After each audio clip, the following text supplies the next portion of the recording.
Owner of a Lonely Heart, avec l'accent de Yes. 1, 2, 3, 4.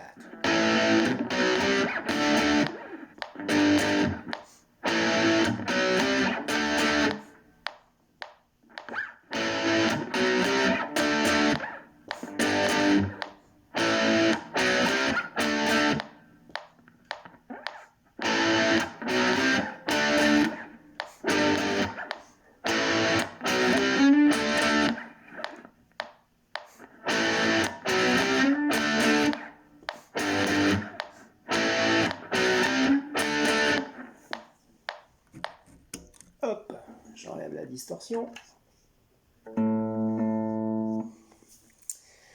Je montre la partition. La tablature.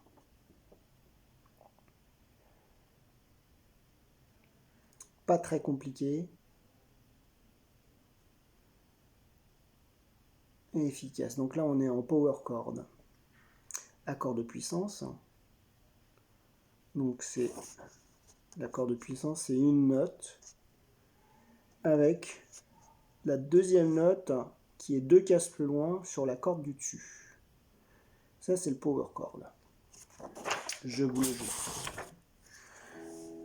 Donc l'accord à vide, le power chord, donc 2 cases plus loin sur la corde du dessus, du dessous.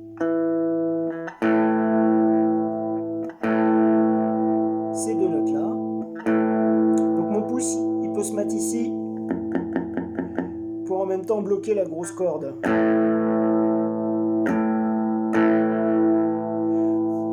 Ensuite, on va jouer la case 2, donc il faut que je remonte mon premier doigt et que je vienne poser mon petit doigt ici avec mon 3 qui se met contre lui pour donner de la stabilité à ma position. Le majeur, quant à lui, il fait pas n'importe quoi.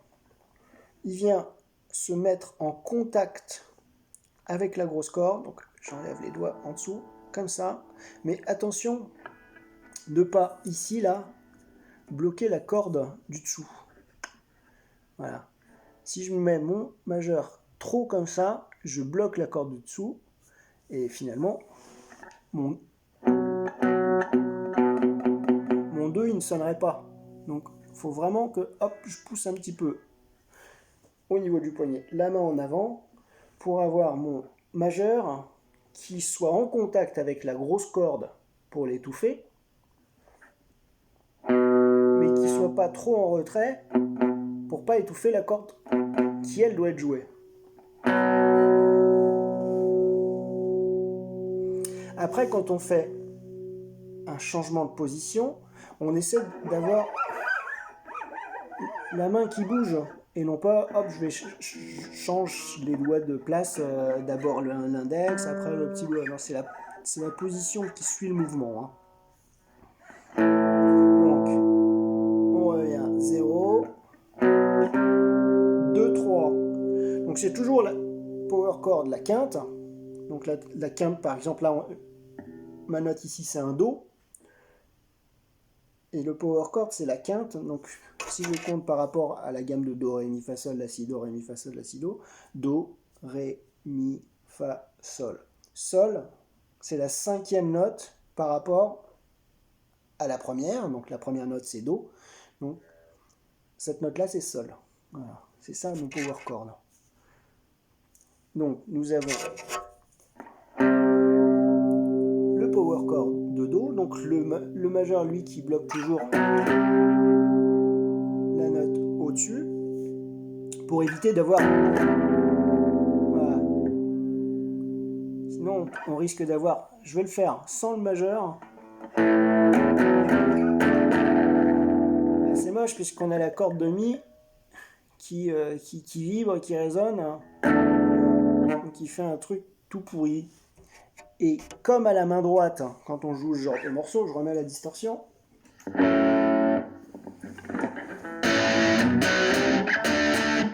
Ben on contrôle pas, on y va, on balance le médiator.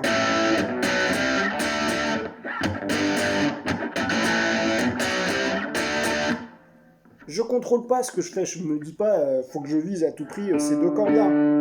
C'est pas possible de se dire ça. Donc on envoie sur les cordes. Donc c'est ici qu'on doit contrôler les résonances qui ne doivent pas être présentes. Donc lui, contrôle de la grosse corde. Donc, et après, je vais sur la case 5. Donc 2, 3, 5, 5. Avec toujours mon petit doigt qui est placé au même endroit, 2 cases plus loin, la corde du dessous. Et la première fois, on fait le sol. Donc là, mon majeur, il sert à rien puisque j'ai pas de corde au-dessus, donc j'ai rien à bloquer. Par contre, je vais pas le remettre comme ça, hein. Je vais le laisser quand même en position parce que par la suite, il va servir. Donc il est toujours à proximité. Il s'en va pas. Il descend pas, il reste toujours à proximité. Même quand je fais mon La, il peut très bien, soit c'est mon pouce qui viendra bloquer ma corde de Mi, ou soit ça peut être aussi le majeur qui vient bloquer la corde de Mi. Voilà. Je vais faire comme ça, hop, sans me tromper, ça sera mieux.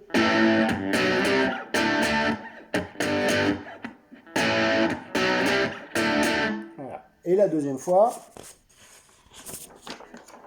je remonte sur la partition. Donc la première fois, donc La, Si, Do, Ré, Sol, Sol.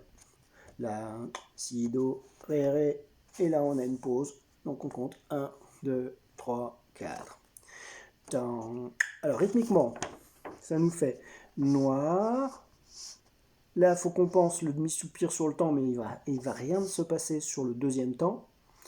Donc, hop, noir, chute, noir, chute. Et après, on a le 3 qui est en contre-temps. Noir, chute, 3. Noir, chute, 3. Et le deuxième 3 qui est sur le temps. Noir, chute, 3, 3. Noir, chute, 3, 3. Donc là, c'est noir. Et là, on a le 5, 5. 1, pam, pam, 5, 5. Donc, croche, croche. Et ici, donc, pam, pam, pam, padam, chute, chute. Donc là, on a deux chutes puisqu'on a le soupir et le demi-soupir. Chute, chute. Mais comme c'est un demi-soupir, mon 3, il vient juste après. Chute, chute, 3. Chute, chute, 3, 3. Chute, chute, 3, 3. Soupir.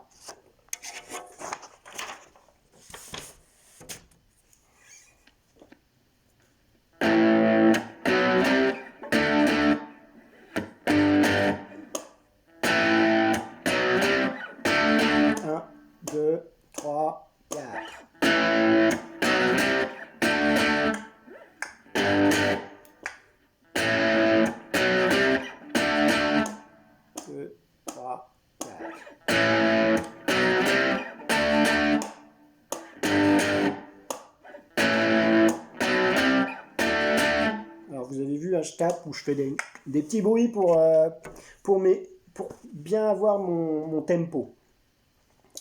Alors, petit détail aussi, quand on fait O, chute, le 2, 3, mon 3 il est assez court finalement. Je le joue et je relâche la pression. 2, 3, donc là je reste bien appuyé quand je fais 2, 3, mais je lâche la pression. Donc j'aurais dû, mais je ne l'ai pas fait, O, 2, 3, au-dessus du 3, là j'aurais dû mettre un point. Donc je vais le mettre, histoire d'avoir la partition juste. Voilà, et comme il y a deux fois, je le mets. Donc ça, c'est des notes courtes. Quand il y a un point au-dessus. Hop, c'est pour dire c'est une note courte. Donc je joue la note, mais je relâche la pression. Tam, chute, pam, bam. Non, pam, bam, chute, finalement. Mais au niveau de l'écriture, il est plus facile d'écrire 3 avec une noire et un point au-dessus que 3 et un demi-soupir juste après. C'est pour la lecture que ça serait plus compliqué. Donc, je refais.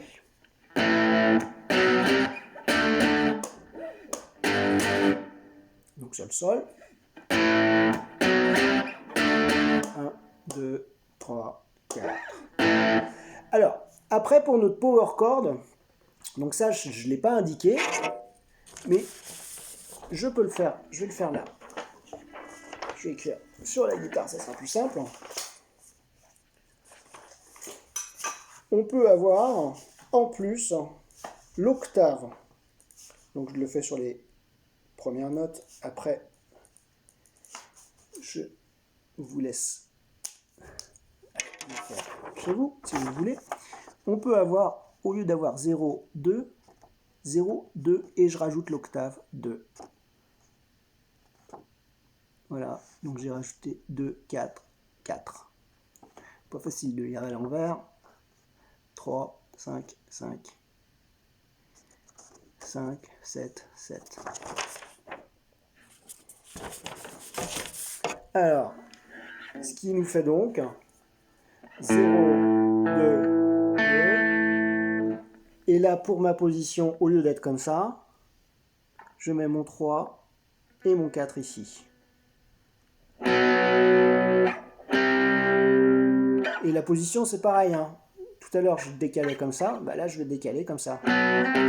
Alors souvent, cette position est avec 3 doigts posés. Donc la tonique, la quinte et l'octave. Elle est plus facile à maîtriser au début.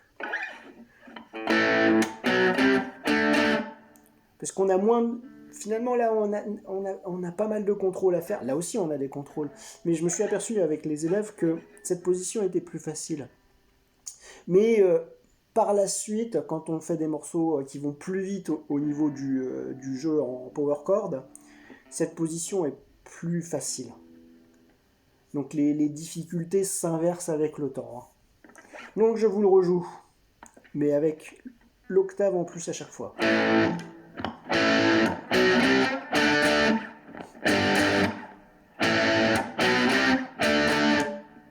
3, 4.